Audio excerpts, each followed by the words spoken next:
Reserve. The root of all our evil, it begins with the Federal Reserve. Hey, yeah, well, let's go back in time when everybody was so proud of a man. I'm Tommy Salmons. This is Year Zero. Today, Miss Monica Perez joins me. We take a deep dive into everything you would imagine that me and Monica Perez would talk about. We talk about ESG, WEF, the spiritual war. We get into a little bit of everything, and we really kind of pull it apart and pull on different threads and just really dig into what we see happening in the world around us. So I could name it nothing else but Deep Dive with Monica Perez, because it was that good and that much fun, and it broke my brain. She broke me. By the end of it, I was just like, I'm so brain dead. So this was a lot of fun. I really enjoyed this because every time she would say something, it would trigger something in me. She would ask me to expand on that, and then it would trigger something in her, and we just kept going down the rabbit hole as far as it would take us. So I think you're going to really enjoy this one. It was a lot of fun, and I can't wait to have Monica back on the show to do this again after 6 months of rest, of course. RyanBunting.com. For all of your graphic design needs, go to RyanBunting.com. Ryan Bunting is not only a great libertarian and a great anarcho-capitalist, he's also a great racist. And in order to cover his racism, he will give you a hand job. But for the hand job, you must buy some graphic design from RyanBunting.com. And it's worth it.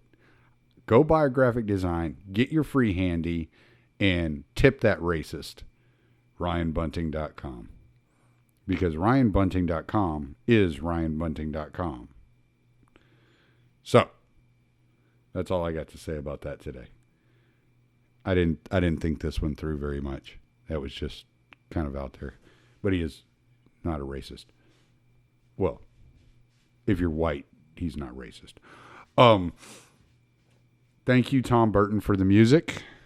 The Libertarian Institute is where you will find me, Patrick McFarlane, with Liberty Weekly, Kyle Anzalone with Conflicts of Interest, Keith Knight with Don't Tread on Anyone, and the Scott Horton Show. Because the libertarianinstitute.org is where we put in the work. Because we are the libertarianinstitute.org, and we have writers like Jim Bovard. Patrick McFarlane writes weekly. I just published something not that long ago about ESG. You might be looking out for something else coming fairly soon, here within the next couple of weeks. I have another idea in mind to get a little deeper into that subject. So I may talk a little stakeholder capitalism, and we'll see. See where it goes. But yeah, go to libertarianinstitute.org and keep track of all of us. Enjoy the show. All right. I am here with Miss Monica Perez. How are you doing, ma'am? I'm great. It's so great to see you. It's great to see you. I've been wanting to have you on my show since the first time I heard you on Pete's show, and I just never got around to asking you until recently, and I feel like a dick for it. Oh, no, it's great. I love Pete's turned me on to a lot of people, and you're a lot warmer and fuzzier than Pete, who I love. But Pete usually scares me within the first 2 minutes. So, he keeps me on my toes. He's a New Yorker, too. I love Pete. Pete's such a good dude. He is such a good guy. I just finally got to meet him in person, too, for the first time. We've known each other probably 5 years via Twitter and Facebook and all that, and then being at the Libertarian Institute together. And so, but I just recently met him at Childeberg for the first time in person, and it was amazing. I really enjoyed it. I missed Childeberg this year. I can't believe he was there. Yeah. Dang it. Yeah. And I was there last year. Were you there last year? I was there last year, but I was kind of keeping a low profile. I had the elusive Mr. Perez with me. So we just did some flights of whiskey and then. Okay. Because I didn't see you last year when I was there. Yeah, I was. But there. I do slightly remember somebody saying that you were there at some point. Yeah. Well, I was a little worried about killing people's buzz because I wasn't as chilled as a lot of the other people chilled after the sun went down. Yeah. Well, you're going to have to definitely come next year. Definitely. Yeah. Happy to. That's my vacation every year from now on. My wife made me promise that we'd never miss another Childeberg. So I was like, excellent. Okay. Nice. Yeah. My husband was very impressed because he was like, wow, like all these people are totally normal. They're not wearing masks. Like everybody's like you. And I was like, yeah, pretty much. People who can think. Yeah.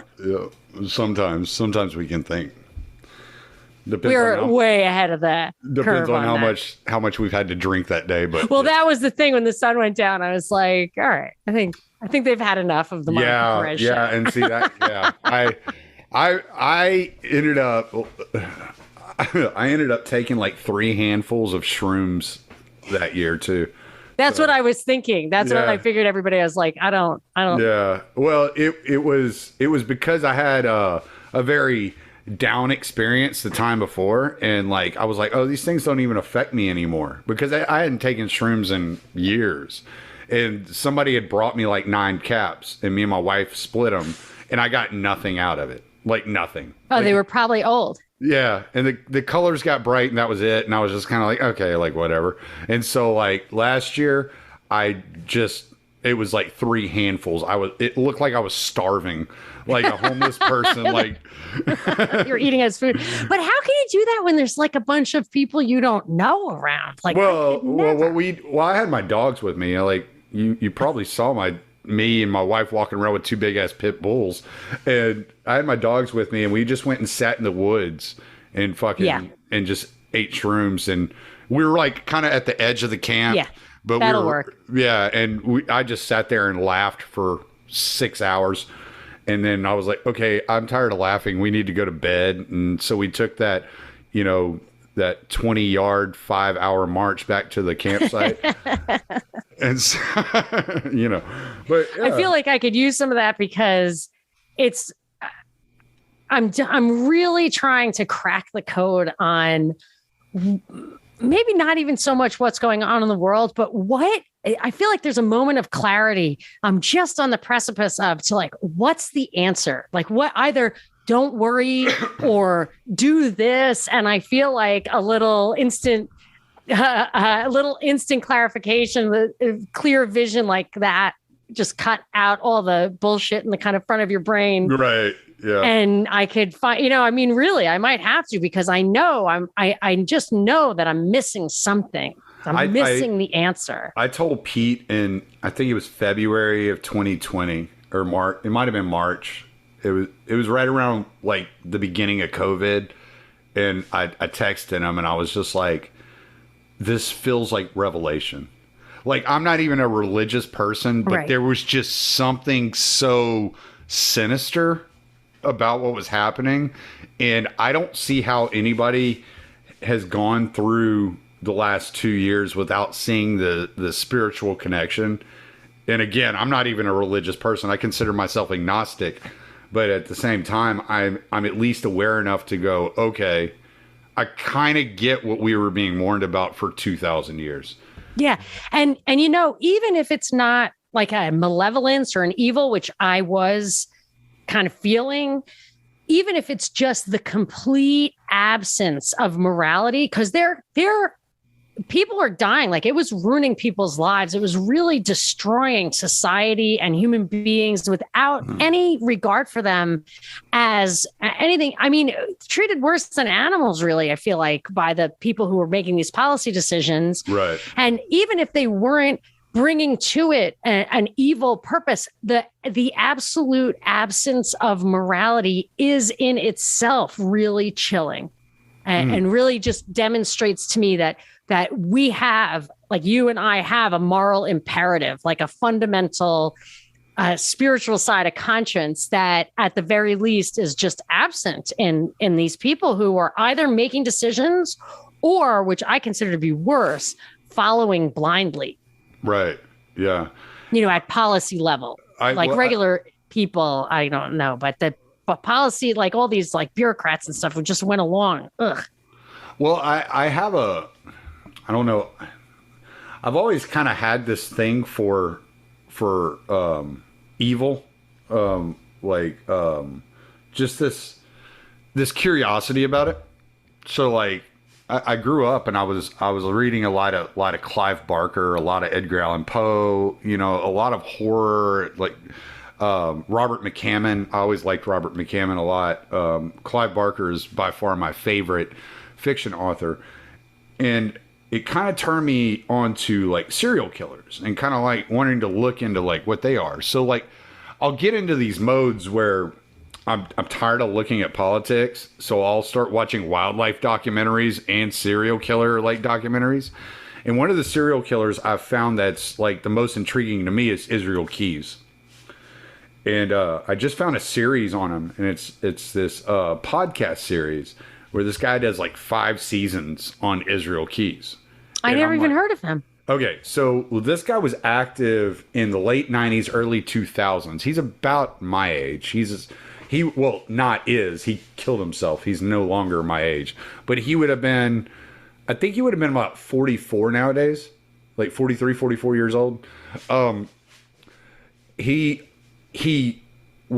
got arrested in Lufkin, Texas, after abducting a girl out of a little coffee stand in Anchorage, Alaska, where he lived, and killing her. But what he was really known for is traveling around the United States, having these murder kits buried all over the United States and killing people in rural areas.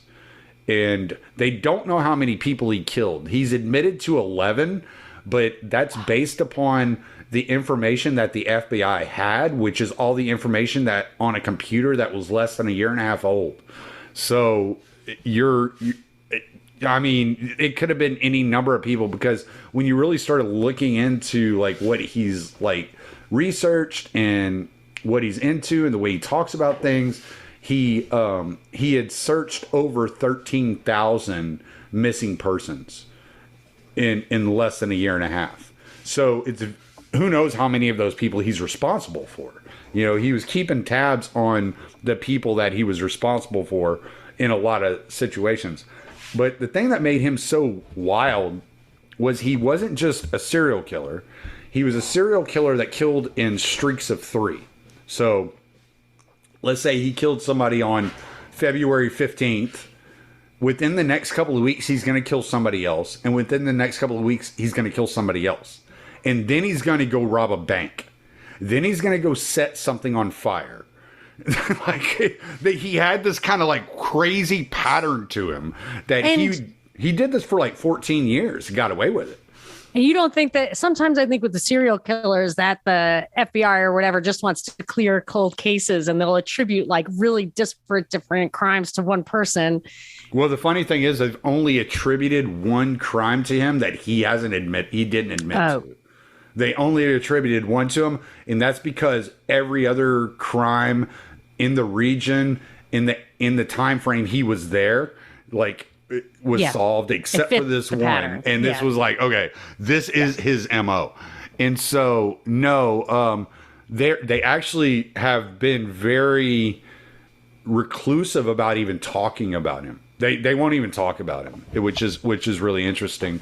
But did you get like an insight into him that makes you understand the evil? Well, what I was going to say was what I notice is whenever I'm looking at these serial killers, and I thought of him specifically because they obviously these are the most evil people alive. Like these people are just the worst of the worst. They do some of the worst, most heinous things you could ever imagine, and they fantasize about doing even worse things to people than you could even fathom. And one of the things he always talked about was raping and murdering people inside a church and burning down churches. He had and his parents were very religious, and he came from a very religious background, but he was like really like turned off to that lifestyle. And when I see the way that religion is attacked nowadays, it brings that back home. I kind of draw this kind of parallel.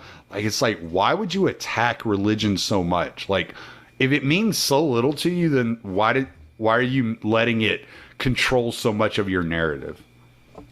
I was thinking about religion. I remember growing up, and I have 8 older brothers and sisters, and my parents were religious. We were brought up religious. And as the kids got older, who were basically raising me like surrogate parents, I remember one of my sisters who was very scientifically minded. She said, well, look at all the evil that's done in the name of religion. And I was young and I was like, yeah, wow. Okay. So I looked at that and I could definitely see how people exploited religion, manipulated people, would lie about it.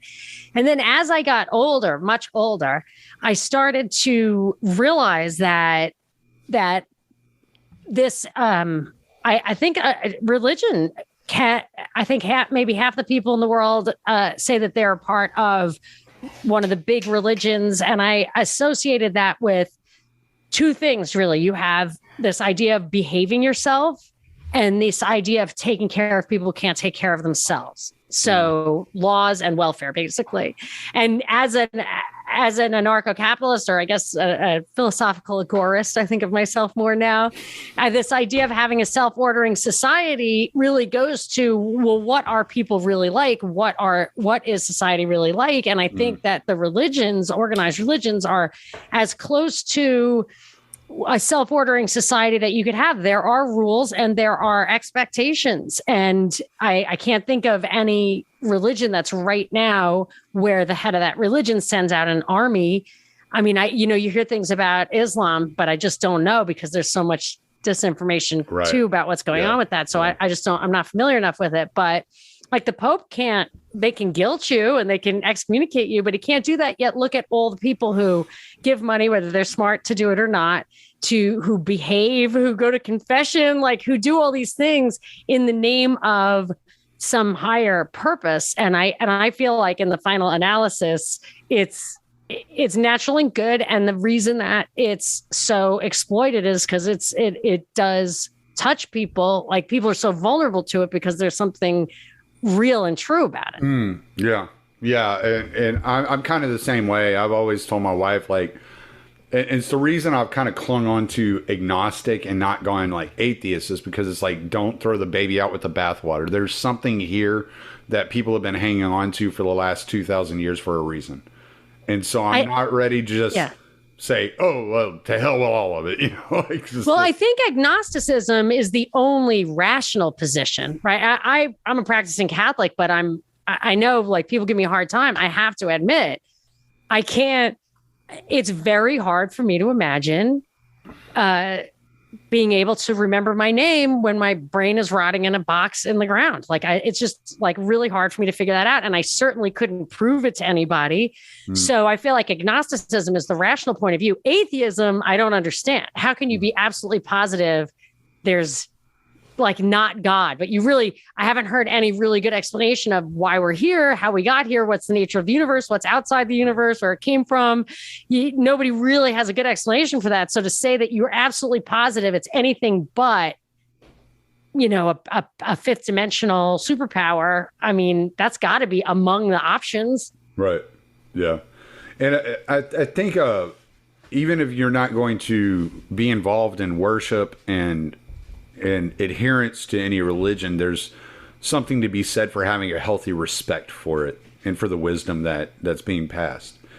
And the culture that it imparts has real value. Like, even just think about sex, right? So it's a moral thing. And once they did birth control, my sisters and brothers were like, it's unrealistic to think that somebody's not going to have premarital sex, whatever. Just like, be prepared. And I got whatever modern training there would be in that regard. But if you think about it, there's just so many problems that really hurt people. So like having children outside of wedlock. Like I've known people who've had abortions. I've known people who've given up children to adoption. I know people who've raised them single. I know people who've raised unwanted kids that had got, kind of shotgun wedding kind of thing. And none of those scenarios is ideal for those kids. And it's hard enough to raise kids in an environment where the parents like have a really great relationship and home life. And it's very difficult to raise kids so that they're happy, not even like raise kids to be what I want, but raise kids to be like functional and to resist the allure of TikTok and, video games or whatever. It's really hard. So you have that, you have the Harvey Weinstein thing, you have the Me Too stuff, you have, you just have all these situations where it's confusing and dangerous to not at least have a healthy sense of like, the sex drive's kind of dangerous. Like it can be dangerous to women, how much more sexual men can be and how much stronger they are and all that. And religion, like whether it really was rules handed down from God or it's just this morality that emerged not for 2,000 years, but for 10,000 years from human society, and you just call it God or whatever, it is definitely practical and even like disease and stuff or child molestation and all these things that happen because, maybe people just let their guard down about what a powerful force that is.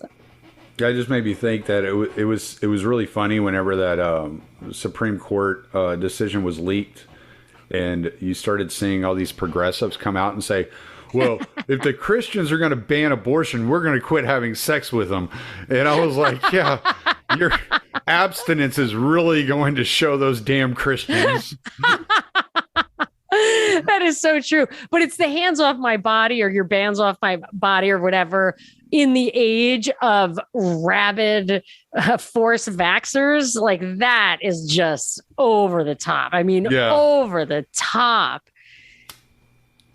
But I got in an argument with one chick one time, and I was just trolling her. I wasn't even being serious. I was just trolling her just to do it because you didn't even care. I kept seeing that she kept getting more upset every time somebody commented, and I was just like, okay, this is fun. And so I told her something about, well, like we should either outlaw abortion or we should allow abortion up until the frontal cortex is completely developed. One of the two. There's no in between.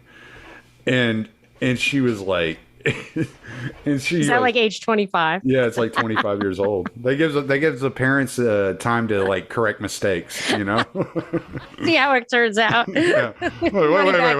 Okay. After 20 years of this bullshit. Right. This has been a horrible mistake. I've always been a little more inclined to tolerate the infanticide. People are like, oh, you must really hate infanticide. I'm like, at least it's honest. Yeah.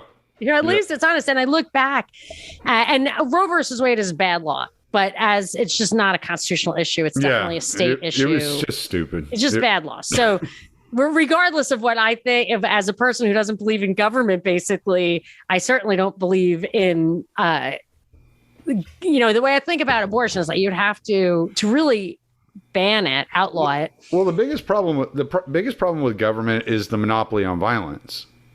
And giving women an exception to the monopoly on violence and allowing them to commit violent atrocities against a living creature is not a good balance. That's not the right exception. Yeah, right. It's like, all right, well, I don't know if we're going in the right direction here. We're just creating more violence. And I'm not sure that's the key. That's just that illogic that comes from, and you can see that with all the vax stuff and the COVID stuff, is that there's a fundamental, they just want to use any ideology they can come up with. They act like there are principles, but they just want policy. They want policies to reduce population. So they'll ratchet in whatever they have to. It's just like out here, LA, there's a lot of just communist youth. There's just communist youth who are adamant about vaccine mandates. I'm like, okay, are you a communist or are you a shill for big pharma? Like, let's get the ideology right. Let's just figure it out. But so that's why I think that these kids have to be constantly tapped into by TikTok, which is like every 3 seconds, they literally, I feel like they tell them how to think. They tell them the tidbits of how to think about a particular issue at a particular time, to the point where you can't even, I mean, because my kids go to school and I hear some of this reports back that you can't have an intelligent conversation with these kids on any issue that's emerging, because they don't know yet how they're supposed to think about it. So anything that feels like contradictory, they'll laugh or make fun of you. And it reminds me of my father when he was teaching me a value system. He said, you really have to understand the difference between right or wrong and wrong. You really have to understand it deeply, because you're going to have to make decisions on the fly. And if you don't know the difference between right and wrong, you're going to have to try to examine every single solitary situation from beginning to end. And you might be in a pickle. You might not be able to get, and he was right. And really, it all comes down to don't steal and don't kill, I think. Right. I mean, my mom says it's all 10 commandments, but I feel like those are pretty much 80% of it. Yeah, right. Well, getting back to that story of that chick I was trolling, she had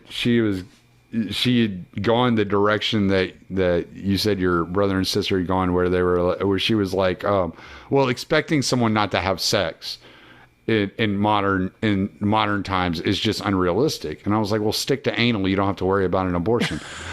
And she found that the most disgusting thing she'd ever heard in her life. And I was just like, well, I mean, what? Well, it used to be, I think oral used to be shocking too. My brothers and sisters are way older than I am, a lot of them. And one of them was in Thailand during Vietnam. So he was in high school in the 60s.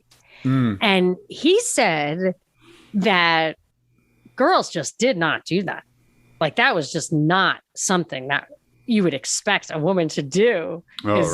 Give you oral sex. Like, he was just like, that was just something. It wasn't even thought about. Wasn't even considered. Yeah. So these things are generated into the society. She thought that was a horrible thing to think or say. But I mean, if that's what the powers that be decided to make trendy, I mean, think about this stuff. Like, how did they figure out the transgender thing as opposed to women's rights and girls' rights? I mean, there's a real conflict there when you have transgender female athletes. You have to decide which oppressed person, oppressed group you're going to champion. Well, they just decide. I just say it's a eugenics movement. That's what it seems like to me. De-sex everybody. Well, no, I mean, remember back, I mean, I know you know this, but back in the 20s, they were, castrating people. They were making them impotent. They were giving them all these surgeries and medications to keep them from having children and all this stuff. And this is just a way to convince parents to to do it to their own children without the state mandating it. Yes. And they did tell them how to think about it. And I think that that's why I think that it's extremely polarizing. So you have the people on the one side.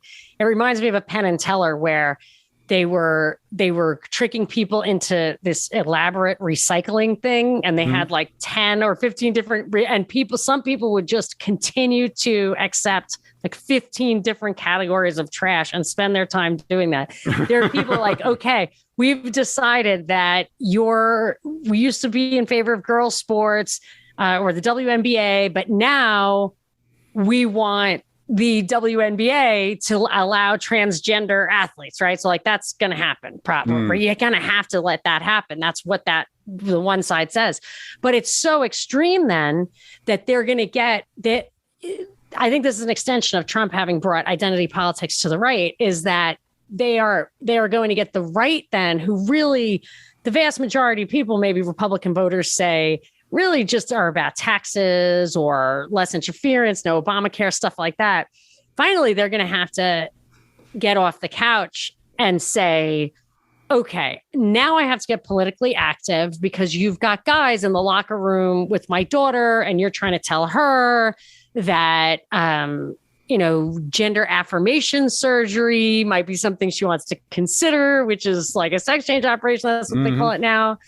And I feel like it's getting so extreme that now you're getting you're going to radicalize a right that there was plenty of room in the middle until things got so extreme. And it got so extreme because you could get people, and I'm going to just say on the left for this issue, you could get people on the left to go to that extreme because they're just not thinking anymore. Yeah, the way I said it on Twitter was in the 20s, they used to force mentally ill to become sterilized, and now they convince the mentally ill to sterilize their children. Yeah, I mean, that's yeah.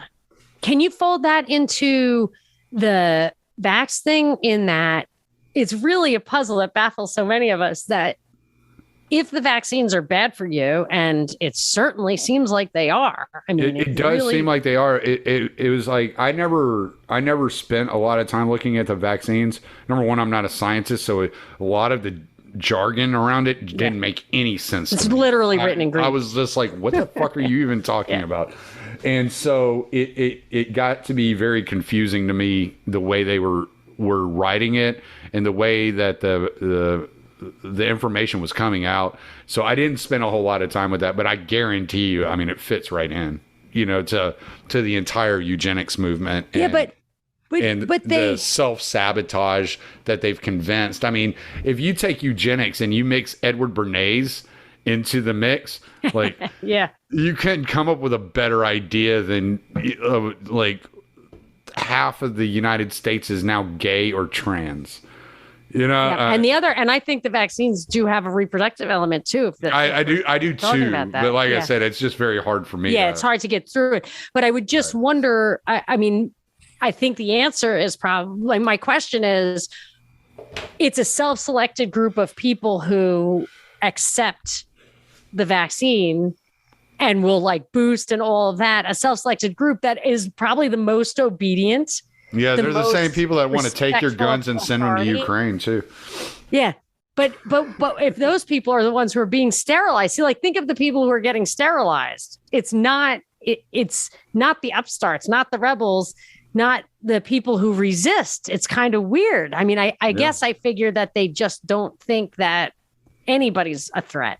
Yeah. Or maybe they like the rebels. No, I don't think so. I actually talked to Michael Rechtenwald about this on an episode a while back, because I was trying to figure out, like, why would people want to kill the people that are most obedient and leave those that are most independent and most rebellious?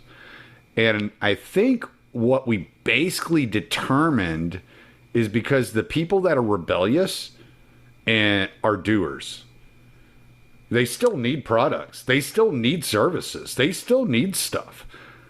Even depopulating the earth, they still need things done. Yeah, for sure. And so they want to keep the people that are going to do those things. See, it may be. I guarantee you've read The Next Million Years by Charles Galton Darwin. I don't think so. Oh God, you got to read that book. Okay, so there's a section in there where he's talking about. I quote this quite often, actually, and so people are going to get tired of me saying it. Yeah, I know. But he's talking about how humans are wild animals, and you're not going to tame the human. That's not what your goal is. Your goal is to create the atmosphere to make the human move. You're not going to direct the human and tame them and train them to move a certain way. So what you do is you create an environment in which they have no choice but to move a specific way. Well, that's definitely what they've done. I guess I was starting to think, I had read Against the Grain by James Scott, and he got me kind of convinced that human beings had been domesticated, that 10,000 years ago, like writing emerged as a way to keep track of taxes, that grain, like wheat, the movement towards that kind of harvest is a way to get everything to ripen at once and take that surplus that can be stored so that you could have a monumental slave state or whatever. And I started to think of us as having been domesticated, but But what you're saying, it makes so much more sense. I mean, we're just in a maze more or less where we just don't even, it's kind of like 3D stovepiping, whatever. Like you're just forced to go where, because that is true. You're only left like one path. Like it's like Zappa. All the walls start closing in on you. There's only one way to go. So you just start going that direction. It's like herding cattle. Or like what Zappa said it's about actually more like herding cats, but herding cattle you can do, but like the Zappa thing with the curtains, he said you pull back the curtains in the theater and you see that there's just a brick wall. Right. But it isn't like an exit, it isn't a lobby, it's nothing. It's just a brick wall. Right. You're not going that way. Right. And you just didn't even know it. Yeah. Yeah, and so I kind of think Charles Galton Darwin was onto something when he wrote this book, and I think it was 1946 he wrote this book. It's called The Next Million Years. You got to check it out. It's not a very long book. It's very intense though, so you'd like it. I'm curious about the next million years. Yeah, to be honest, I just can't see past the end of my nose right now because I mean maybe it's done. Maybe they'll give us the recession. Maybe it'll be just another phase like another world war. But I do wonder with all the surveillance and the digital currency and all that stuff. Well, I want to ask you about some of this stuff because like something stuck out to me whenever I was reading through the promotional articles they were writing for the WEF. Mm-hmm. And I noticed something and I haven't heard anyone else talk about it. And I'm like, why is nobody else talking about this? So let me read this to you. This is straight from their article. I took a photo shot of it and I sent it to Pete, and Pete was like, "Those fucking dicks," you know. He's so edgy. Because like he knew exactly what I was getting at too. Like as soon as I fucking sent it to him, he's like, "Those assholes." All right. So the one thing that we've heard for the majority of our life is that we live in a unipolar world, and there's this new world order that's operating. And it's operating in a way in which Western society is kind of controlling the operations. Okay. So in the WEF, what's this year's meeting about? The meeting is centered around the theme, History at a Turning Point, Government Policies and Business Strategies. It happens at the most consequential geopolitical and geoeconomic moment of the past 3 decades. And against the backdrop of a once-in-a-century pandemic. The war in Ukraine and the resulting tragedy calls for global moral action. Leaders will address urgent humanitarian and security challenges as they simultaneously advance long-standing economic, environmental, and societal priorities, all while reinforcing the foundations of a global system. Clarity of vision and unity of purpose will be crucial for making progress against the unprecedented complexity of a multipolar world. And they just slipped that in there, and nobody's talking about it. Has been announced we live in a multipolar world now. It's been announced. It's out there. There's nothing we can do about it.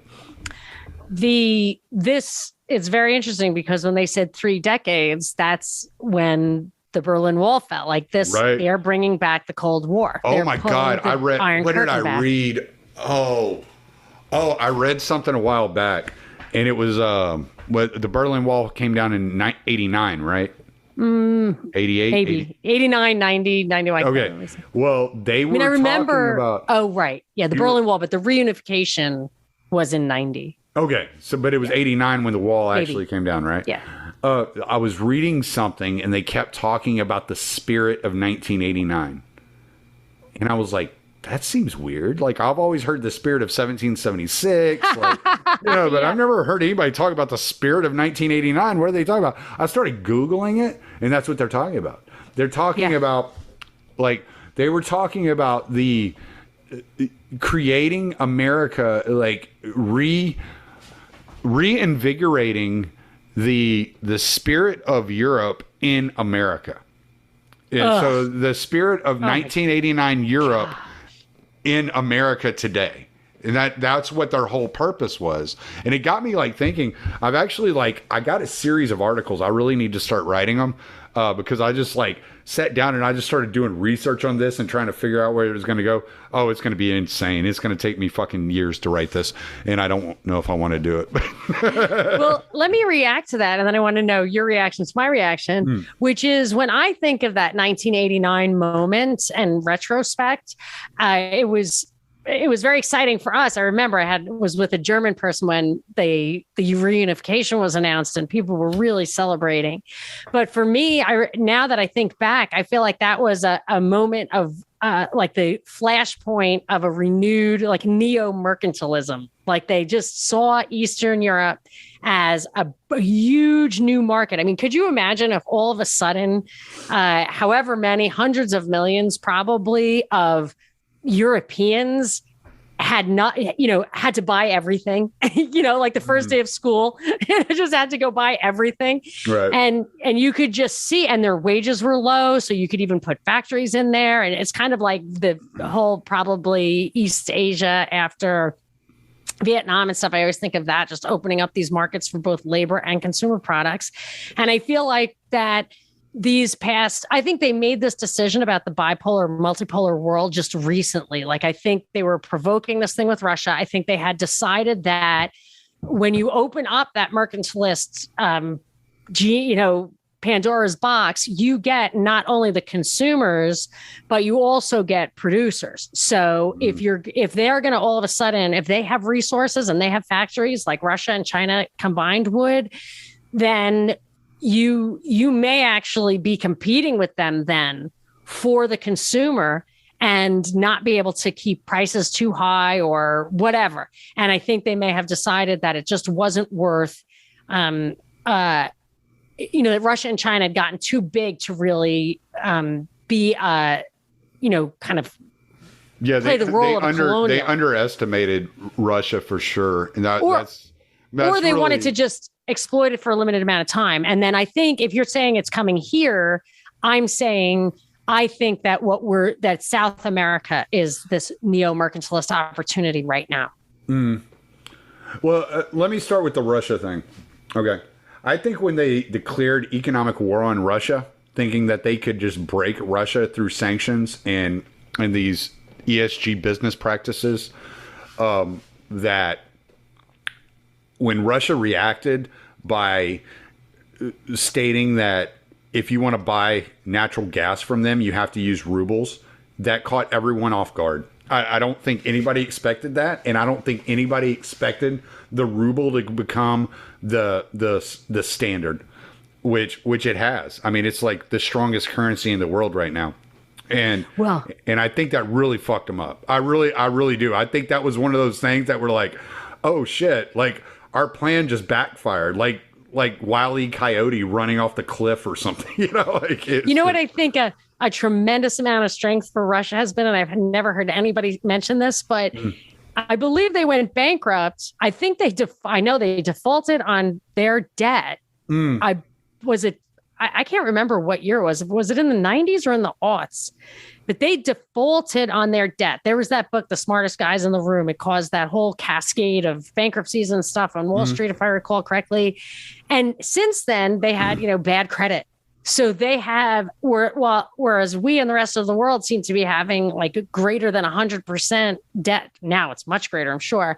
Debt to GDP ratio, they had a fraction of that. I think when I first started following it was like 13%. And I'm sure it's more than that now, but I always thought, boy, if you were trying to hurt somebody, telling them that they can't incur national debt is not the way to do it. Right. And I could see that as having been, it gives them the possibility of absorbing low oil prices, and not to mention low oil prices is what hurts Russia. That is not what we have right now. Yeah, for sure. And so I think that was I think their entire economic strategy against Russia just backfired. I really don't think they saw it coming. And I think they really miscalculated whenever it came to the economic warfare on that. As far as 1989, I mean, I don't remember much about that. I was 9 years old. I didn't care. I remember that it was a big deal that the Berlin Wall fell, and I was I had a job. Yeah, I had a job. Oh, I didn't. I mean, other than being a 9-year-old that was wreaking havoc. You know, Catching salamanders. yeah, I was wreaking havoc for my parents who were working. My parents were working. My mom was working, probably 50, 60 hours a week as doing workman's comp, and my dad was working 2 or 3 jobs at the time, and we didn't have a lot of food. So I don't think, like, my mom at this point in time, you know, in the 89, 90, my mom would go 2 or 3 days without eating just to make sure we all ate instead of, you know. I believe it. Yeah, so it wasn't like at the top of my list worrying about the Berlin Wall. You know? Yes, So- of course. Yes. I mean, it is funny that we care about national politics, geopolitics. We're supposed to care about people that we've never met who get shot, but not care about people we've never met who are, you know, tortured by one of our allies somewhere. exactly. Like, it's just so ridiculous that, and we're supposed to manufacture these emotions, and we care so little. We don't even know the people we live near. We don't Right. even know them. It's kind of like it's But a I think- weird I think what distraction. they're doing, like, I really think what they're doing, and I watched this ESG strategy. I know you know what ESG Yeah. is. I don't think I have to explain that to you. Okay, so part of the strategy is that here. All right, so in the past, I just wrote an article on this, and I'm going to submit it to the Institute. But in the past, business-friendly states were the most successful. Like, right? So if you had low regulations, low taxes, businesses wanted to come to your state and operate. But here recently, S&P Global just put ESG ratings on states themselves.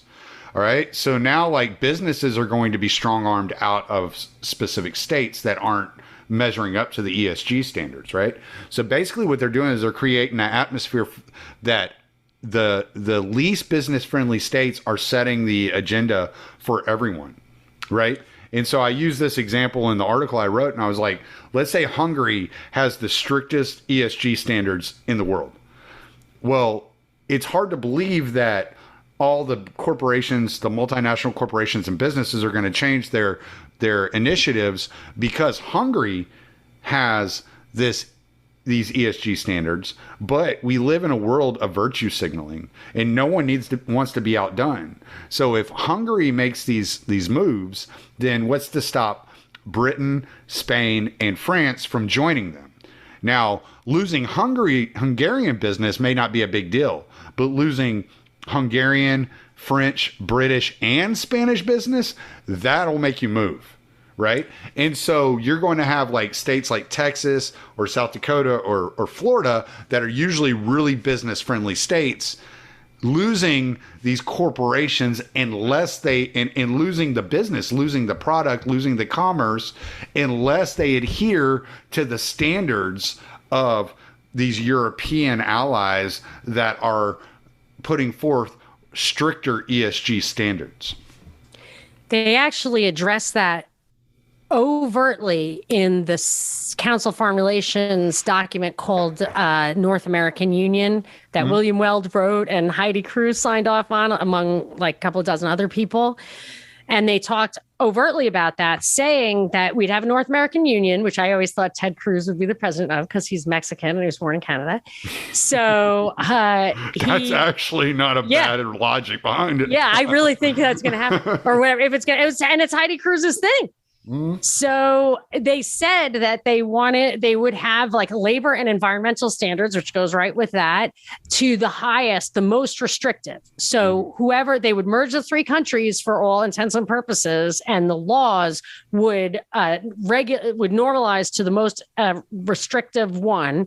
And that in order to get the legislatures of the 3 countries to be able to do that smoothly, they would establish a group. And literally says in it, like the Bilderberg Group, that can tell the legislators how to get on the same page there. So what you're talking about is something that they they have already said expressly that they would do, how they would do it by having backdoor channels to legislators. And I also think that there's, maybe two other things that could happen. One is you could have tax issues. So that's why they want the taxes to be at the highest possible level, because you could have the Florida and Texas take the taxes away. You take taxes away and corporations will come and pay for your people to be educated. You don't even need to pay for higher education. They will come and they will send your people to school to do what they need them to do. And so you could absolutely work outside that system if it were allowed. But I think there's also something that just has been bugging me. This guy who wrote the Next American Civil War, Steve Marsh, I thought they're setting us up for civil war clearly.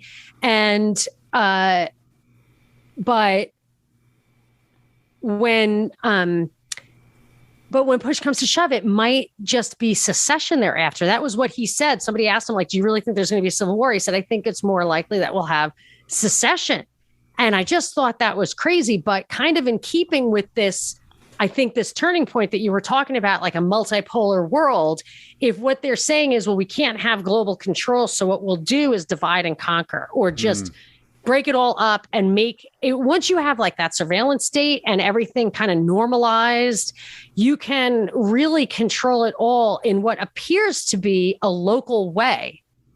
And it's really not. Like if you'll go to Australia or England, I remember seeing in both of those places court cases that were very similar to what we're having right now, like gay marriage on the courthouse steps, or like a baker not wanting to bake a cake for gay marriage, like in these other countries. So you think it's totally a local issue. But if they have control of the media and everything, I think it's like an illusion, like you were saying before about they set you up in these cages that you think you're operating freely in, but there are no, there's only one of the doors opens. Another WEF friend of ours has written about this. Have you read any Parag Khanna? I've talked about him quite a few times. Yes, I have not, but I've heard of him. Okay, so he wrote an essay. I'll send it to you. It's called Destroying Empires Through Devolution, right? And so he's using the idea. He's saying in the modern day with movements like Texit and Brexit and all these decentralized movements, how do we continue to maneuver as globally? And so what he's saying is, what you want to do is you want to allow the people locally that are moving or pulling for this decentralization to believe that they've separated successfully. So how do you do that? You allow them their own culture. All right. So you leave their culture alone. You let them have their culture, and you go in and you buy their politicians and their businesses, and you run their businesses through the corporate structure. And I have quite a few of his books. I have 3 of them right here next to me. So this one I just showed you is Connectography. And what he's saying is, that the 21st century is that, whereas the 20th century was divided by borders, and militaries were initiated to protect borders. In the 21st century, militaries are no longer initiated to protect borders. They're initiated to protect supply chains, right? So what you want to look at, if you want to understand the global structure of the 21st century, you look at the map minus the borders, and then you draw across the map the infrastructure, which is the skeleton, and then the communications networks, which is the neurological system, right? Wow. And so he's I mean, it's like 450 pages of him drawing out how to do this and how to view the 21st century.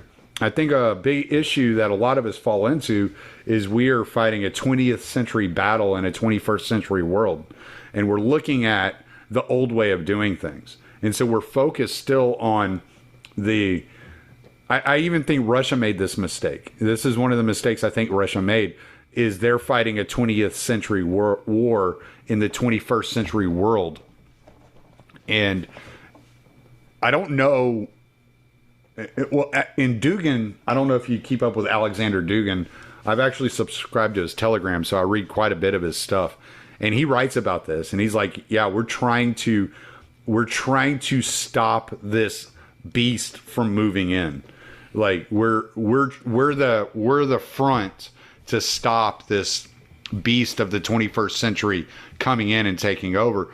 And so it's very complex what we're dealing with, because it's like I describe Parag Khanna as the 21st century Zbigniew Brzezinski. Mm-hmm. That's the way I look at him. Like when I read his stuff, I'm like, this guy is Zbigniew Brzezinski in the 70s. So I want to pick up on a couple of things that you said. One is that the idea of having them have their own culture, that would make sense, because I've always tried to reconcile globalism and multiculturalism. I've never really understood it. And that makes sense. And it makes me think of like George Soros working for the Nazis in the ghettos. Mm-hmm. It's like, like, he's one of us, but he wasn't. Right. And you wouldn't know. And that obviously goes back, I'm sure, to the Roman times and before, that kind of a strategy where you have the managers there. And China does it that way. They have their little villages and the guy runs it, but he's running it for a very big state. But the 21st century dialectic, I totally identified it, but I couldn't really piece together what they were doing, but I felt that they were doing it. That the 20th century dialectic was, let's say, I don't know if it was communism versus fascism or totalitarianism versus capitalism, but it ended up that dialectic. The way he describes it is state-based. Like that's like how he really breaks it down. He's like, the 20th century was state-based. Okay. And that's the way he says it. And I think that might be the easiest way to understand it. Okay, because what ended up when that dialect synthesized was the social democracy everywhere, basically. Right. Yes. Yeah. And so I had looked at the Clash of Civilization, Samuel Huntington or Bernard Lewis, whatever, and I think even Hillary referred to it before Trump brought back this communism rhetoric, which was just a throwback to the total distraction, really trying to get our eye off the ball, like what you're talking about, like getting us to look back and think that's the battle we're fighting, which it is not. But I always thought it was, when they were talking about the Clash of Civilization, that obviously the big battle was like Islam versus the West, which didn't even make sense to me. I'm like, how is that a synthesis? And I said, well, the only synthesis it could really yield is to bring morality and culture, kind of force that to transform government into a vehicle for forced culture. And that seemed to be, I kind of lost my conviction that was what was going on until the COVID thing came, and there's a new ethic now. So people wear masks. It's rude not to wear a mask. It's rude not to, you have to stand 6 feet away. It's like all of those rules are about the virtue signal. It's about the cultural aspect of it, because you cannot argue the science with people. They don't want to hear it. That's not what they're saying. Are you vaccinated? Are you not? Are you a religious person, or are you an apostate? The anti-vaxxers are the apostates. Are you compliant or not? Yeah. Yeah. And do you believe? Yes. Do you believe in science? Do you believe? Right. And to me, if the control mechanism now has moved to the cultural realm, truly control of the mind, and it's enforced via this social media and stuff that actually taps directly into your mind in a two-way street. Like confession, I was saying, like we used to go to confession and stuff. Mm-hmm. Confession is nothing compared to a Google search. If somebody knows what you're searching, and I've seen that, there was a Quartz article about the NSA saying the guy was in the NSA, and he went back and said they wanted Google because that they could literally make a psychological profile of every single individual and even populate their world on the internet with what they think are like-minded people, but they might not even be people. It might not even be actual people. It could be something else. But so you have this it's like individualized cultural control. And it's just impossible to see a bigger picture like that. It's impossible to see that what you're talking about, using our tax dollars to control supply chains. And I'll tell you, it does make me rethink about what the communist, like sincere communist ideologues I know that communism was promoted by capitalists sometimes to control at the top, or I don't know what, but people who really thought about communism as a reaction to, hereditary feudal injustice in Europe, say, like that they were really thinking about communism as a way to battle that control by the rich or whatever. But that is what, I mean, it's fascism now, I would say. I would just say fascism won, which isn't necessarily better. Well, I think, all right, so this is something I've been trying to kick around in my head. I want to bounce it off of you because I think you got a good grasp on this stuff, and like you could help me like work through this a little bit. One of the things that Parag Khanna talks about in one of his TED Talks is that you have a situation where you have these megacities. So, right? So, like, instead of looking at the Northeast as separate states, look at like Boston, New York, and all these big cities in that area as one big mega city, right? So he's basically like where the lights all connect is one major mega city.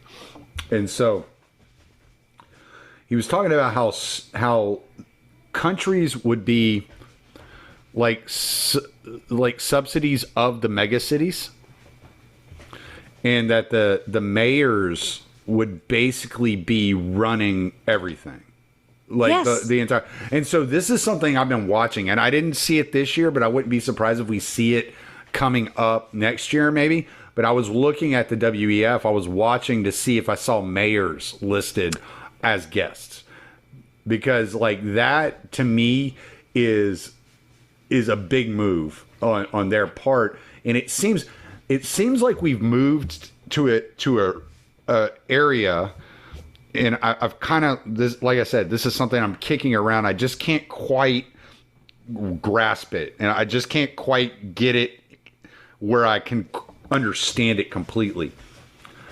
It seems like the governments of like countries are subsidies of corporations, in the same way he's talking about countries being subsidies of the megacity. And I'm wondering how they're related, because he's talking about how the mayors, the megacities control the supply chains.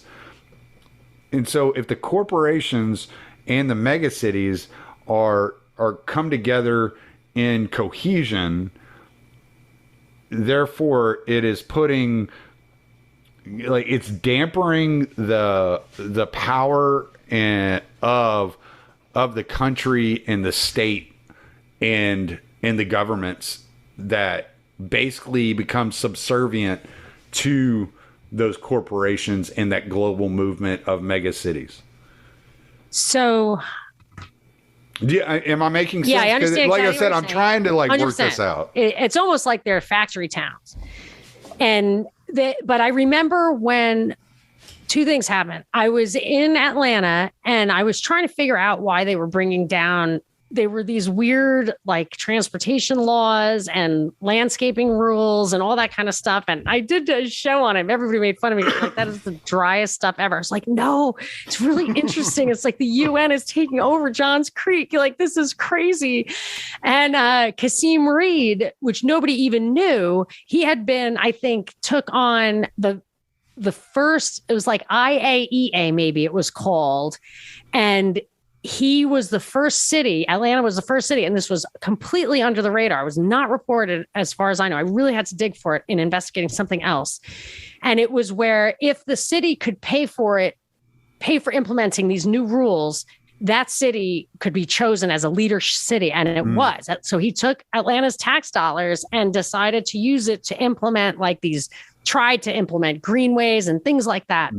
And he was also sitting with Atlanta as like one of 25 city steering committee for like strong cities, which I think was another UN thing. And it was all those standards that we call ESG standards for corporations, but these were the town standards. I don't know if this rings a bell to you, but it was these rules and I remember I was visiting a friend in Switzerland and he said, oh yeah, like there's UN legislation where they measure the height of your hedges and stuff. And because this is Switzerland, your neighbors will come over and cut your hedges if it's not exactly right, because they're like that. And when they're Trump OCD. Yeah, and they think that they have a right to that. But when Trump pulled out of the climate accord or something like that, remember the mayors went over his head. And the mayors, so I looked into that, and the mayors have an international meeting and they get together in a foreign country and they get on the same page. And then I realized the governors have an association like that. Sheriff Israel in Parkland in Florida went to DC and was part do you know why they freaked out about that as much as they did? About the climate thing? Yeah. No, why? Because it wasn't about the climate. It was about ESG. It was about the international banking standards. The banking standards. It was all about banking standards. I'll send you articles on it. Banking standard. Wow, that's the first I've heard of that. Everything that was going on behind the scenes, like everything that was pushed out in our face, had nothing to do with what they were actually doing. Back behind the scenes, it was all international banks working out ESG metrics. Wow, and their goal is just to. Well, I mean, you know how ESG works. It's a weaponization of financial institutions to create the conditions to move the public, like where I was talking about with the next million years. You're creating if you can challenge a person's financial situation to where they can't feed their family, they're going to move the way that you want to be moved. Did you hear this? China, the people in China, just yesterday I saw this, were protesting at some banks that have been closed for a while. So they were kind of having a run on the banks. And the government turned their health pass to red.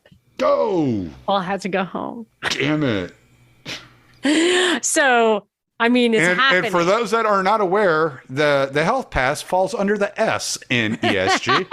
Yes, exactly. And it was about banking specifically, which is what we're all afraid of. Yeah, it's all about banking. I'll send you articles. I was just looking back on it yesterday. I was talking to one of my listeners about it, and we were just like chatting about it, and I was sending him articles, and he was like, holy shit, I never heard this. I was like, yeah, none of us did, because it's what they were doing. You know, it's always what they're doing backhanded, what they're doing like behind the scenes that you don't see out front that makes a difference. And yeah, I actually stumbled upon it because I stumbled across a Glenn Beck fucking special where he's talking about the Paris Climate Accords, and he's like, wait a second, look at these banks that were involved in this. What were the banks doing there? What did the banks have to do with anything? And I was like, holy shit. Maybe I should start listening to him again. Obama took him out like specifically, because maybe you're too young to even remember that. No, I remember that. I loved him Obama back said, then. There's somebody on Fox News who's got to go. Like he literally said that in an interview, and Glenn Beck was gone. They gave him like $80 million. And it kind of like bums me out, because somebody with that kind of reach that was really, really powerful. And then he could take that money and set up like a whole kind of side stream media outlet. And, you know, I don't know how much play he gets. Like it makes you feel as an alternative media contributor that it's a little... It's a tough road. He says he's the biggest alternative conservative media outlet in the world. I don't know if it's true, but I know he's been spot on with the Great Reset and with ESG. And like, I still disagree with him on all kinds of stuff, but for information, he's got a team of researchers that does all this shit 24/7, you know? Oh crap. My battery's getting low. Oh no. I was disappointed. We're about almost at an hour. This time flew. But I was disappointed in him, because when I went, like he organized all the Obama marches, and I went to Obamacare marches, and I went to everyone there was. There were 3 in DC, and I went to all of them. I brought people with me, and it was all Glenn Beck and I think Freedom Works. And then when the lockdown started happening and Trump declared an emergency order that gave license to all the governors to do what they did, I wanted to march on Washington. And I obviously, I like, not like I had anybody's email address, but I like made public call to Freedom Works and Glenn Beck, and I was like, why don't we go? And I got the word back, actually, because we're addressing all of this at the local level. Go to your state house, go to your courthouse. And I was like, but it's not a local problem. And they're basically was like, we're not bothering Trump. We're not going to bother Trump, which is how I know that if Hillary had been in DC, in the White House, then there would have been more resistance. Yeah, for sure. I've always kind of, I'm sorry. I got to get this plugged in or I'm going to die. Do your thing. You can take a pause. Take a second. No, we're good. My wife brought me the charger. She's Ah, such a what a sweetheart. But I've always had a suspicion that Trump was controlled op. Yeah, an inside job for sure. Yeah, No doubt. Well, I have my doubts, but at the same time, like I still have my suspicions. Like, I have no doubt, and I feel like they completely channeled all of that Ron Paul energy into out of ideology and clear thinking and the American experiment, our heritage, into a European style, like you were saying, European style identity stuff. Yeah.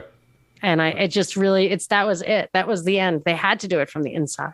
I'm not even saying Trump knew. There's no reason to tell him.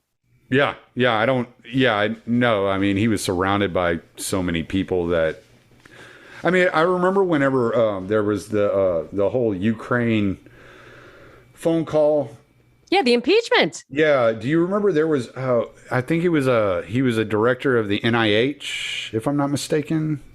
And he had said that we've had our Ukrainian policy set for decades, and Trump came in and started trying to change things, and that was part of the reason they were impeaching him. It was I think it was what was the guy's name? Oh God, it was one of the fucking big name guys that were over there. He was in Ukraine. I got Sussman on the mind, and George it wasn't Kent. Sussman. No, it wasn't George Kent. It was God, I'm gonna remember it. Like after Kerry was there. I'll tell you why that it may be true, but I remember when that happened. I said the only reason they could possibly be doing this. So this is what happened. He got impeached for interfering with aid we were giving Ukraine that was being used for resisting Russia, I guess you could say. And the whole thing seemed scripted and made up.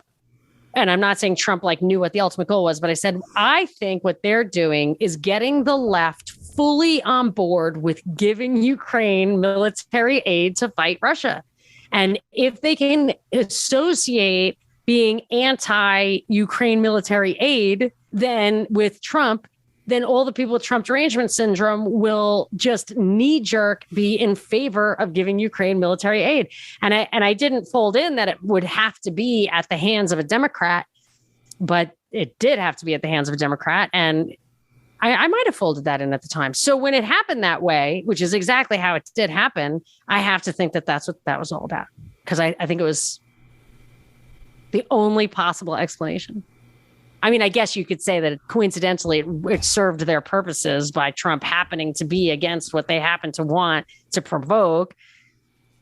But that seems less likely to me. I found his name. I'm sorry. That's what I was looking at. Go for it. It was Alexander Vindman. Oh, Vindman. Yeah. He was. When he testified, he said we've had a Ukrainian strategy, and Trump was trying to change it. The Ukrainians.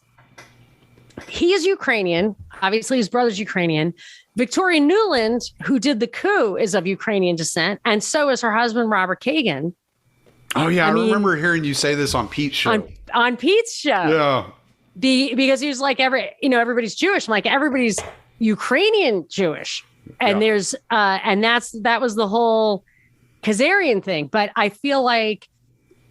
I think it's weird that they are all of Ukrainian descent. I just don't know what is going on there. I don't know what kind of historical deep state is in Ukraine, but they are all Ukrainian. I mean, it looks, from what I can tell, it looks like it goes deep. Yeah. It looks like this is stuff that they were setting up back whenever the Soviet Union was still in operation. Gosh. I was just talking to a guy I really like, a journalist, Jeremy Kuzmarov, who writes for Covert Action magazine. He's actually the managing editor over there, which is kind of left leaning. So I'm never even as soon as I got turned on to it, I was like, wow, there's so much good stuff on here. And just, I don't care if it's left leaning or whatever. So I was talking to him, and he said that he thought it was possible that even as far back, and you're saying even further back, as that 2014 coup, was knowing full well that it would provoke Russia, and that being part of it. Now, that's not what they said, Jeffrey Pyatt and Victoria Nuland, in their call, but Jeffrey Pyatt did say, we've got to cement this thing before Russia can react. So Yeah, we knew Russia was going to react. I mean, what I'm saying is I think they've been laying out the framework for decades. I don't think any of this is new. Of Ukraine specifically, or of restoring a Russian-U.S. hostility? No, of Ukraine. I think they saw the writing. I think because it's so valuable. Well, right. It's so valuable. It's the breadbasket. Right. Exactly. And I think it was the last holdout. You got of Kazakhstan. non-GMO. Yeah, you got Kazakhstan right there. You got all this oil and gas that runs right through there. If you've read the Grand Chessboard by Zbigniew Brzezinski. I have most of his. Okay. So like he talks about, like, if you read what he's writing about Russia, Ukraine, Kazakhstan, all that stuff, what does he focus on? He's not focused on geopolitics. He's focused on oil and resources, gas. Yeah, it's all about oil and gas. Yeah. And so I think the corruption that was involved in Ukraine was embedded intentionally in order for the U.S. politicians to be able to launder money through Ukraine. And I'll give you that. So I always thought Syria and Ukraine were just about gas pipelines. Now I think it's about more. And I absolutely feel like when you see the real dirt on Zelensky, Biden, Kolomoisky, that scary oligarch, Kerry over there, the Hunter Biden, all of the stuff, all of the extreme corruption there, even including the Timoshenko or whatever, Yanukovych, even including the guy who we unfairly did a coup against. He was as corrupt as the rest of them. Putin's like, I'm giving this guy a safe harbor, but he's totally corrupt. Right. So I would fold in also, you're right. Like, there's got to be so much backdoor stuff there. And you can, I mean, when I was looking into the Hunter Biden, they're like, Hunter Biden's making $50,000 a year on Burisma. I'm like, $50,000 a year, he's probably making like $1 billion. You know, there's probably $1 billion going through there. I thought it was like $80,000 a month or something like that. Maybe it was even $50,000 a month. Like, it was something insane. It was, but the IMF money that was flowing through all the nested organizations. So Kolomoisky basically owned Zelensky and owned Burisma and owned Privatbank and got like the IMF loans to funnel through his like Cypriot offshore account, never to be seen again, to the point where he actually drove the bank that he owned into bankruptcy. It got nationalized. Oh my gosh, like, it's so much corruption, so much lost money, just a black hole of IMF money. And now that you're saying, obviously, that's why they wanted to get rid of all the prosecutors one after the other. It's not just one prosecutor, it's like 2 or 3 that just kept saying, look, I have to reveal some of this stuff. There's some demand in our country for action. I thought that was all because they wouldn't let Biden sniff their children's hair. They probably would, though. Knowing Zelensky, he looks like he definitely provide children for hair sniffing. So, but I also think, so you fold in the corruption thing, but I also think there is something to the fact that they are the breadbasket, and under Putin, they were not allowing genetically modified food, and now I think I don't know if they're rolling that back. I remember when Bayer in Germany bought Monsanto. So in Europe, GMO used to be illegal. But here we encouraged it. And then when I saw Monsanto become a European country, I was like, I'm sure they're going to start doing GMO over there. And I think they are.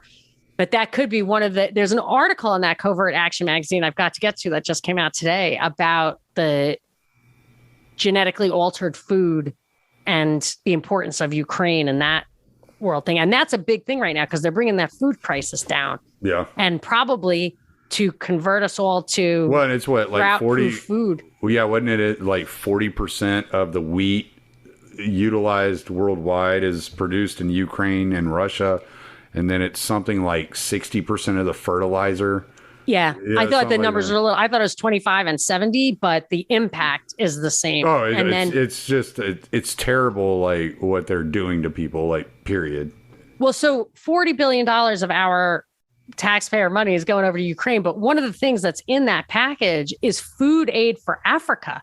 You know, because they're like, oh well, because of all this trouble, we have to send food to Africa, and Africa was last year anyway, I think they get, agricultural like, exporter. Well, I think they get, but when it comes to wheat production, I think they get 60% of their wheat from Ukraine. Yeah, I believe that. But I think they're going backwards on Africa. China is pulling out of Africa a little bit. Africa was a big food exporter. I don't know how that's going to go now if they can't get their fertilizer. See, that's a big problem, is that they use that fertilizer, which is, I think it's like the old school kind of fertilizer. And we don't like that. We like the real hardcore chemical stuff. So this will also move towards that. I mean, it almost makes you think just old school, like it's all about just global corporations. Like they just want more markets for chemicals, more markets for this. Like, you stop thinking about lizards after a while and you're just like, I think it's what you get. I think it's too late to stop the lizard people, man. You're right. The lizards messing. They're here. Stop messing with my food. You got a few more minutes? Yeah, sure. Absolutely. Okay. So my wife's from South Africa. So bringing up Africa, I want to bring this up because I've brought this up to a few other people and they don't know what to make of this. So I want to see what you think about this. Okay. My wife lived in, when she was still in South Africa, we were trying to decide whether I was going to move there or she was going to move here to the U.S. And as you see, ultimately, we decided she was going to move here. But I kept saying, well, I could start businesses doing this. I have these skills. I know how to do this. I can do this. And she would continuously tell me, no, that's infrastructure. China owns it. And I was like, interesting. Okay. And so everything I would say I could do, she would be like, no, China owns that. China owns this. China owns that. That's what China does. They're all over here. And I think it's something like 80% of South African infrastructure is built by China. But when my brother-in-law was going into the oil field and he was looking to get a job outside of South Africa in the oil field, he went to a Western country. He ended up going to New Zealand, but he had his choice between Britain, Australia, New Zealand, and the U.S. He ended up going to New Zealand. It struck me as weird, as like, it almost feels like there's some sort of deal there where the U.S. controls the energy sector and China controls the infrastructure sector. I wouldn't be surprised if they do it that way. Like when you read that, I read that recent Rand Corporation document that makes it very clear that they think about where the strengths lie and they make sure that they direct people where they want them to be. That doesn't surprise me. I think China's backing off that a little bit. I think they got burned and they don't want to look the way we all think of the IMF as going in there, giving huge loans for infrastructure projects to these countries that when there's a downturn, and there has been for them, they can't repay them. And then the only recourse on those loans is to take possession of like an airport or whatever. That was an actual example. And the IMF doesn't mind doing that at all because they control the world press. But China doesn't like it because they still try to act like they're for the little guy. And the thing, so you're saying, yeah, that the countries that you named are the Five Eyes countries, right? Australia, New Zealand, the US, UK, and I guess it would be Canada, but I thought it was South Africa too, but that would be Six Eyes. So I'm not sure about that. But the oil and gas. So I'm going to bounce this right back at you and ask you this question. I started to think that after literally 100 years of trying to completely monopolize and control the world oil supply, as let's just call the Western oil interests, the Rockefellers, I don't know who it really is, but the Rockefellers, I think under Putin, and I think just over the past 2 or 3 years, they have finally concluded that they could not truly monopolize it, that he was always going to be there. Russia was always going to be a problem, like they always have been in that area, except for when they were kind of really inefficient under the communist rule. That may have been the very, very long-term plan behind focusing on fossil fuels for the climate change agenda, is that they were like, you know what, we can't dominate it. We're going to have to starve the oil producers by changing the entire underlying structure of the world economy. Like that's kind of like my best working paradigm right now. And I think we're in real change. I think that China and Africa thing is really changing. I did a couple of deep dives on that because we've orchestrated like 10 coups in Africa recently, or I should say, the craziest coincidence happened. We went into these 10 countries, retrained their armies, and before suddenly... we got on the plane, literally, like in every case, it was like, and as these guys were leaving from the airport, they got word that the guys they just were talking to invaded the palace. You know, we told them not to do it, but they just did it. They couldn't even wait for us to get on the plane. So then I started digging into Africa. I was like, are we reasserting ourselves in Africa? And it kind of looked like we might be. But of course, our method is to starve them instead of build it up. Mm-hmm. But there could be a little bit changing of the guard. But yeah, what do you think about the oil thing and the climate change idea? Well, the oil thing and the climate change is very interesting. Have you watched James Corbett's documentaries, How and Why Big Oil Conquered the World? Yes, and also the China one on the Rockefellers. He mentions a guy in there who is part of the big oil back in the 70s, who clung on to the green movement back in the 70s, and how the oil companies have shaped the green movement ever since the 70s. And so if you go and you look, and this might kind of blow your mind a little bit, but if you go and you look at the CEOs and the board of directors of all these big oil companies, Shell, BP, all these guys, you know what they're talking about? They're talking about sustainable development. They're talking about ESG. They're talking about wokeism. They're talking about, that's all they're talking about. That even on the BP one, they talk about how the money that they've earned recently and the increase in prices of oil has given them the resources to change and become a producer of multiple different energy sources instead of just focusing on oil. So these people are not hurt by this at all. They are manufacturing this. They're steering it. That's really interesting. I remember finding out that Philips Electronics, which is a foreign company, wasn't a tremendous amount, maybe $10 million of lobbying money that I could find getting when Bush signed off on curly light bulbs. Curly light bulbs was like a federal law, you know, and he signed off on that and he gave it a 10-year lag time or something crazy like that. So nobody could connect the dots there. But I remember thinking, why would a light bulb company? And of course, it's because they're so much more profitable. Like there's no money in an Edison light bulb. And I've thought that oil and gas, like I'm a big fan of oil, that it's like the source of all, it's quite possibly the source of all surplus wealth. Because think about it. Like if you think back 100 years or whatever, more than that this is basically free energy. It's not Tesla level free energy, but it's just pools of liquid energy.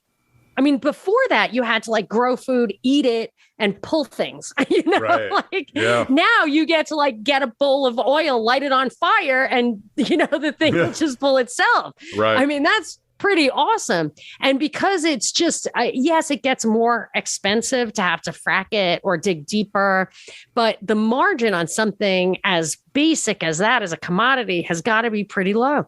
So if you were going to ban it, that makes a lot of sense that you would ban the cheap good thing in favor of something that takes a tremendous amount of capital investment that you are in a position to get the taxpayer to pay for, and your competition could never do it and could never enter that field. There cannot be startups when in a highly subsidized industry like solar or Tesla. Well, what do you need in order to have to run solar farms and wind farms that you don't need to drill for oil? Well, public land. That's what I'm thinking. You have to own the land. Yeah. But if you've got an inside track, then you don't have to. I'm watching. And what's the one resource that's always going up? Is land. Land, yeah. It never goes down. So it looks to me like it's a big land grab. The whole green movement looks like a land grab from my perspective. Wow, yeah. I mean, look at what BlackRock and Bill Gates have done in the last year. Bill Gates bought 242,000 acres of farmland. You know, BlackRock's been buying up subdivisions. Like it all looks like a huge land grab. By 2030, you will own nothing and you will be happy. That's right. There was a kid in one of my classes. I got a JD MBA from Stanford. So I was there for 4 years. And through those years, I had a lot of different classes, like class of 95, class of 96, law school, business school, whatever. Right. And somebody there had a name that you would recognize. Like one of my classmates had a name that was basically on a big building downtown. Yeah. And I remember always thinking, geez, I wonder what he knows. And the rest of us were trying to get jobs at banks and law firms. And he got a job as a treasurer of a bank. And then, which is like a really not a job you would want like that. You just get paid money for that. Like if you're an investment banker, you get bonuses. And if you're a lawyer, you get like big contracts, big clients. But to be a treasurer at a bank is not a lot of money. And it's like, he's obviously trying to learn something about how banks work. And then after that, he joined a little financial firm that specialized in agricultural land. And I remember thinking, I am certain there is something to that. And that was a long time ago. And now I think that was absolutely right. Like you just knew that was. I wonder if he was following the John Perkins path. What is that? You never read Confessions of an Economic. Oh yeah, absolutely have. Yeah. But why? What did he say about that? John Perkins was what he did was. What he was saying was what the CIA would do is they would put you in a position to where you had contacts with these foreign governments so that you could build these relationships. And you're trying to bend the foreign governments into the mold of what the United States wants them to be. Yeah, maybe. Oh, well, I was just thinking he was trying to accumulate the land, but you might be right. I mean, he could have been doing that too. I was no, but you have a lot of half-ass making a joke. But yeah, but you do have a lot of influence when you're a big player in those things, as far as financing, regulation, how the taxes work. See, that's the thing that people don't realize is that the tax breaks, I almost feel like taxes exist to keep everybody down and tax breaks exist to give your friends privileges so that they have an advantage you can't surmount. So like, I think the thing that I was looking into. It's regulatory capture. Yeah. Yeah. And the barriers to entry and all that. But I think the thing I was looking into in Atlanta where I discovered that stuff about Kasim Reed was the new ballpark in Cobb. So they took the ballpark out of the city and they put it just in the next county over. And I just couldn't figure it out. And I looked into it and it was a huge deal, hundreds of millions of dollars. And it was all came down to that their entire development, I think, at least the initial proposal, and I think it came down this way, it was like a mall and all this kind of stuff, like places to live, hotels, maybe even apartments, was all, I think, did not have to pay taxes. And so the deal looked good, but you didn't realize that it was just this massive transfer from the town to whatever the financial investor was. And I remember the person, like the councilman who did it, he did it like behind closed doors. He was voted out. And I just thought, what did they give that guy? Right. What did they give that guy to do that? But nobody would really know because they don't realize the value of a tax-free piece of land or a tax-free revenue stream. Like the value is like, it's like twice. You could pay twice for your buildings and everything if you don't have to pay taxes on income. Yeah. All right. Well, I think that we've kind of blown everybody's mind. Yeah, that was a lot. I'm not sure if I should have a cocktail or a cup of coffee to like replenish my brain is empty now. Yeah. Yeah. I've gotten to the point where I'm just like, okay, I don't know what else to say to drive the point home that these people are fucking you. Yeah. Oh no. But it's just, I think it's interesting to try to figure out the big picture because like I said at the beginning of our conversation, I feel like I'm on the precipice of some moment of clarity. And I keep leaning towards the moment of clarity is that it really is what you see is what you get. It's really just what it has been for 100 years or 150 years. It's just powerful people using the power of government to exploit us and our privilege and our property for their own enrichment and to make sure that we don't compete with them. Right. Yeah. No, for sure. But what's really difficult, and this is what I've found, is because I've been researching ESG since 2019. When I sat down to write an article about it the other day, in order to make it accessible to the average person, it's such a complex web that you're trying to pick out bullet points that you can utilize and say, okay, let's just look at this. Let's forget about this. And it's one of the things I try to do a lot is like, I'll tell people like, Yeah. Okay, I get these people are nefarious, but the average person doesn't look at it this way. So let's forget the nefarious intent. Let's just talk about what we can prove. What can we lay out there that people can Google in 2 seconds and pull it up and say, oh my God, they're fucking telling the truth, and that's what's really difficult, because it is hard to separate the nefarious intent from these things, but at the same time, it's almost beneficial to like step away from that kind of ominous, like evil, doer that's running the world. Get your chicken, get your gun, make sure they don't encroach on your water rights. Go to town hall, keep abreast of the rules that are coming down about if you can keep a chicken and drink your own, pump your own well. And there's probably not much else you can do. That's probably why they let us all they see it. I wait around in that World Economic Forum website quite a bit. And boy, you can sometimes I feel like I fall right into the screen. Oh, yeah. You look up and it's like 3 hours later. Yeah, and it's like these wheels upon wheels. Every time you click on something, another wheel shows up. Yep. You might as well. They're probably... Klaus is probably looking back out of my little camera on my laptop, laughing his ass off. Yeah, exactly. It's like, all right, like there's only so much I can do here. There's only so much I can do. I'm only one man. But that's why I think it's good. But that's why I think it's good that there are so many of us doing things in like little different spectrums, and we're kind of focusing in little different areas. And like I said, what I'm trying to do is I'm trying to pull all these pieces together and make it accessible for an average person that doesn't dig into this stuff, on a regular basis. And that would typically look at, a James Corbett or a Richard Grove like they're totally insane. It's like, okay, like how can I take what I learned from James Corbett or Richard Grove or Monica Perez and put it into bite-sized pieces that you can accept and digest. So loved it. It was great having you on. Plug.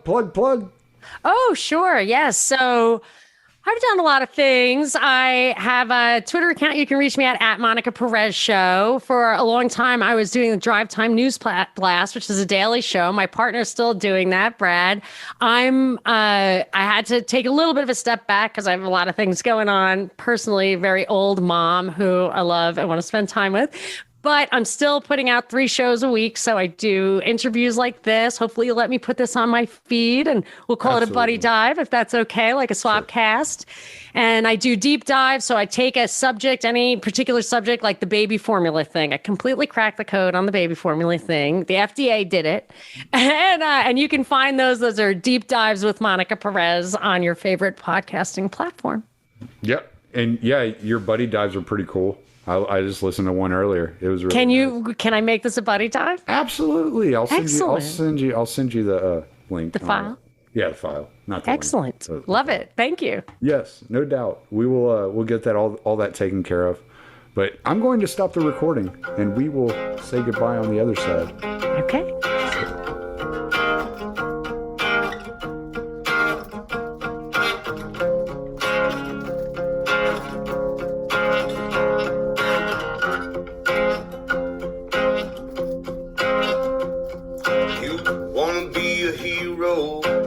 Said you're just a slave. All your good intentions took you to your grave. Your pride is how they killed you. With the flag you waved just like a fool. They promised you a mountain, gifted you a stone. They demanded that you throw it into your neighbor's home and then seize all that they worked for and give it to the throne just like a tool. Well, as we all just stand in line and glorify new ways of being cruel, it seems to me humanity is not something that they're teaching us in school. They dumbs down all around propaganda, their pollution revolution. They set a cage up on the stage, a facade for all solution. They build a wall, block them all from this mental institution. It's insane. Now they're writing their own rule books and they're crossing all their T's. They're fashioning their people to all wear beggars' knees. If you want a clean drink of water, well, you must say pretty please. It's all a game. As we all just stand in line and justify these crimes done in our names. It seems to me authority and tyranny are both one and the same. Well, it's time to change the channel. It's time to set things right. Make them all rot with fear in their beds at night. Devour all their worthless souls and sacrificial right, just like we should.